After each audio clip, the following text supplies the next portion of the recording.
Hello, this is Gill Fielding, and this is what's caught my eye in the media this week. Well, my dad was well into his 90s when he passed away, and when I was clearing out his estate, I noticed he had some premium bonds, and he'd held them since about the 1950s, and to my knowledge, never won a thing. And that experience was borne out this week with the announcement that it would take 3,500 years of owning a premium bond to stand a 50-50 chance of winning the jackpot prize. So my dad had a long way to go there. And what premium bonds are, they're effectively a savings vehicle, but you don't get paid interest. You get put into prize draws for anything from £25 upwards. But it turns out the chances of winning are really incredibly small. So you may be better off investing your money into the UK stock market. And it turns out that we have about £111 billion invested in premium bonds, but we have 1,573 billion invested in the UK stock market. Now, figures announced by Goldman Sachs, the investment bank, this week tell us that over 140 years, the stock market has returned a staggering 9.2%. And if you look at the last decade and something like the S&P 500, that return has actually been 13.6%. So it turns out you're much better off investing in the stock market than you are in premium bonds, even though they were attractive at one time in the past. And it's fairly easy to invest into a general managed UK fund.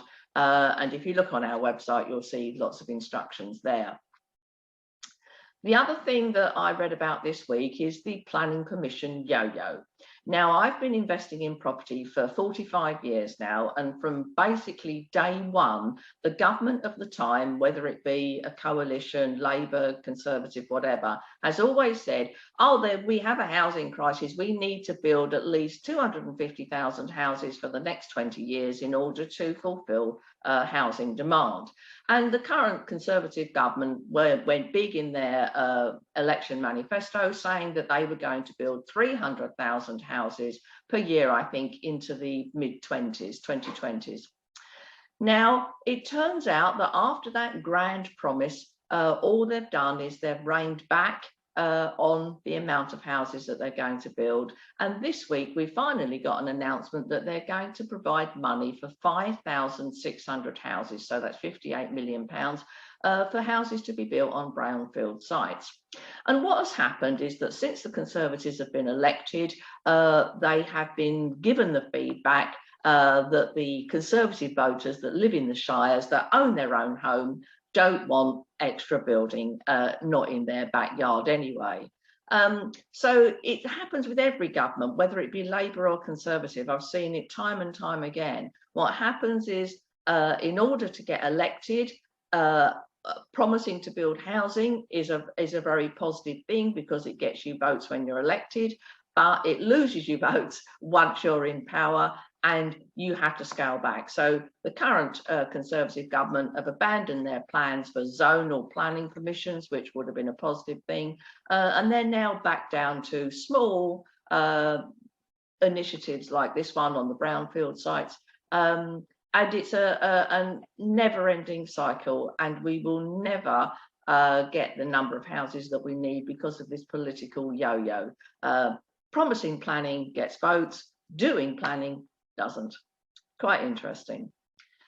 Now, Prince William has been in the news this week on the same day that William Shatner went into space.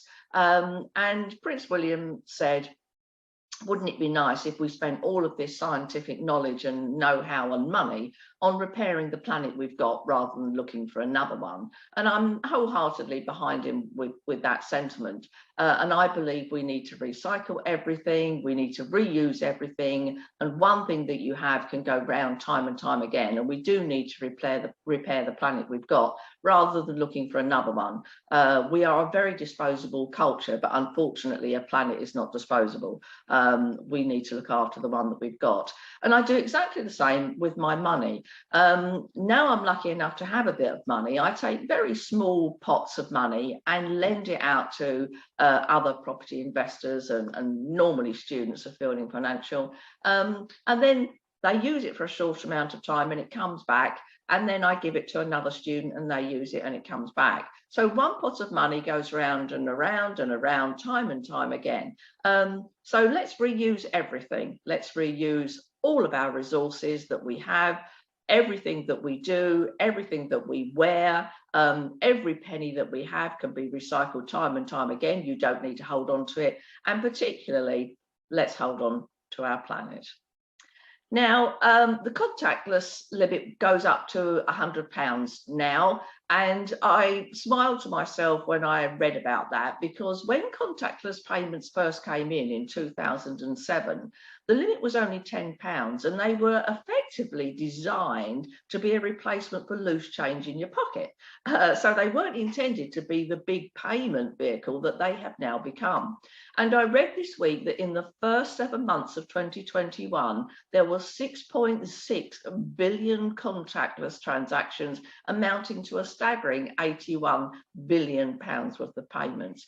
I use contactless all the time, but it made me smile to think, because I remember when contactless first came in, and it was an incidental thing just to cover loose change payments of up to a tenner.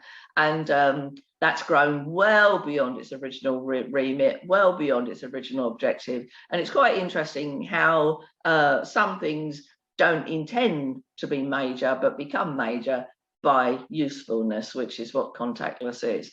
So I use mine. Apparently not all retailers will be ready to accept the £100 limit straight away, but it's currently £45 and a huge jump up from where it was initially. I hope you have a great week. Keep safe.